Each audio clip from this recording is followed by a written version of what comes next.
और ध्यान रखना 1936 से है, इस समय डॉक्टर अंबेडकर ठीक ठाक पावरफुल हो चुके थे, अच्छी खासी प्रसिद्धि उनको मिल चुकी थी। महात्मा गांधी की सबसे बड़ी समस्याओं में से एक अंबेडकर भी थे। अंग्रेज तो थे ही थे उनसे बड़ी समस्या ये है कि यार अंग्रेजों को भेजो ना, समाज क्यों बदल रहे हो।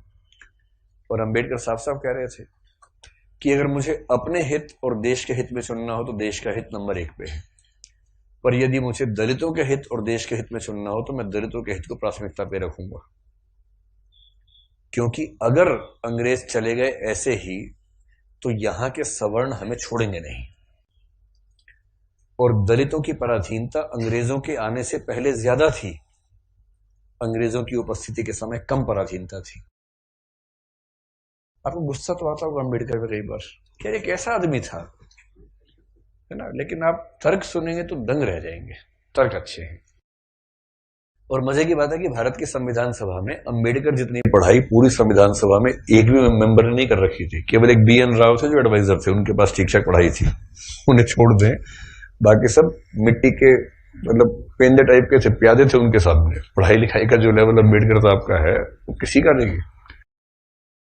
तो कुछ लोग मैंने देखा कि सवर्ण मानसिकता के कुछ लोग अम्बेडकर को देशद्रोही घोषित करना चाहते हैं इन्हीं कथनों से कि दलित प्रश्न और देश के प्रश्न में दलितों को प्राथमिकता दूंगा तो बुरा मान जाते हैं।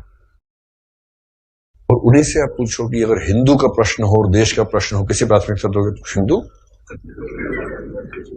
हिंदुस्तान है, मगर समझते हैं तो हिंदुस्तान है, बोलते हैं हिंदुस्तान है। मुसलमान तो आए हैं, जा भी सकते हैं, लेकिन हिंदुस्तान है। तो अंबेडकर उस समय पावरफुल हो चुके थे, और अंबेडकर को मैं तो बड़ा सलाम करता हूं इस सेंस में। आमतौर पर वंचित वर्ग में जब कोई पढ़ लिख लेता है ना, अपने वर्ग से कन्नी काट लेता है। रिजर्वेशन का सबसे बड़ा दुख ये है, रिजर्वेशन का सुख ये है कि वंचित वर्गों के लोग आने लगे हैं सत्ता में, और जैसे ही एक गांव से एक बच्चा, दलित बच्चा IAS बनता है ना, पूरा गांव IAS बन जाता है। आरक्षण के वित्तीय लाभ केवल उस व्यक्ति को मिलते हैं जिसको आरक्षण मिला है, पर सामाजिक राजनीतिक लाभ पूरे गांव, पूरे कुनबे, पूरे कस्बे, पूरे शहर को मिलते हैं। कि हमारे गांव का चंदू IAS बना है, और चंदू वर्ग में मान लीजिए SC ST में आता है, उस दलित जाति के उस गांव के और आसपास के 100 गांव के सब व्यक्तियों के पास कॉन्फिडेंस आ जाता है। कुछ बिगड़ा, चंदू को फोन लगा दिया, चंदू बिटवा देखिए जरा। अब पुलिस वाले ने रोका, लाइसेंस के लिए, रुको रुको बात करवाते हैं, ऐसे करके कह रहे किसको फोन करो, चंदू को फोन करो, छोड़ दो कोई बात नहीं, आप जाओ आप गाड़ी कैसे भी ले जाओ, सिर के ऊपर रख के ले जाओ, कोई बात नहीं, हम कुछ नहीं बोलेंगे।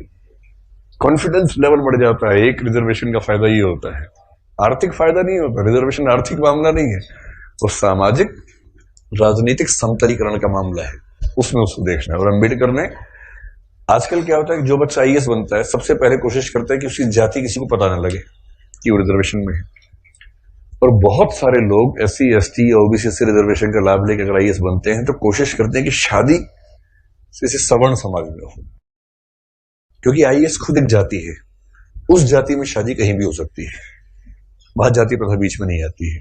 ऐसे IPS भी एक जाति है जो IAS से नीचे ही जाती है लेकिन ठीक ठाक जाती है, वो भी अपने आप में ठीक ठाक जाती है। जैसे IAS पति IPS पत्नी, लोग कहेंगे हाँ ठीक है, IPS पति IAS पत्नी, तो लोग कहते हैं अच्छा चलो कोई बात नहीं ठीक है इस तरह से मैनेज करते हैं, क्योंकि IPS नीची जाती है, IAS थोड़ी ऊंची जाती है, और IRS और बाकी सब तो बहुत ही नीची जाती हैं, और उसमें जो ग्रुप भी है वो तो शूद्र टाइप के माने जाएंगे कि ये तो बहुत ही नीचे के लोग हैं।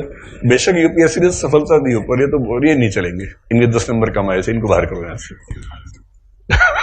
एक प्रकार की जाति व्यवस्था वहां भी।